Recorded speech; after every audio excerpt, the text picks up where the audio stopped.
EDSA People Power Monument sa Quezon City ngayong araw din. Sa interview kay NCRPO spokesperson si Hazel Aquino, kabilang sa mga ginagit ang isang bank driver matapos kung anong masugatan ng isang pulis ang tangkain nitong harang ang northbound lane ng busway. Ang isa pang agent inaresto ang umunay na napak ng pulis, habang ang dalawa naman ay inaresto dahil sa magulong asal. Hindi naman kinumpirma ni Aquino kung mga miyembro ng INC ang mga inaresto. Kasalukuyan na silang nasa kustiya ng CCTV Station 8, habang dinala naman sa PNP General Hospital ang dalawang sugatang pulis. Samantala, may nananatiling sarado pa rin ang magkabilang linya ng EDSA sa bahagi ng White Lane, eastbound at westbound yan.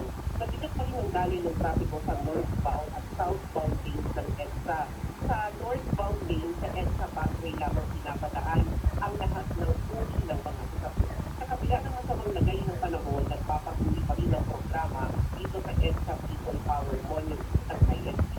Sa ukay niyan, may sinuserman ng INC na ang pagtitipon ng maligit sa ibang miyembro nila ay bilang pagpapakita ng pagtutol sa pagsasampa ng kasong plunder at pagpapakulong kay Senator Rodante Marcoleta. Iisip ang tagapagsalita ng INC na si Brother L. Will Zabala na iisipon ang kanilang samahan sa pagpapatupad ng batas. Ngunit marin umang silang tumututol sa anumang pagsalustok nito, lalo na kung nagamit anya upang pagtakpan ang katiwalian.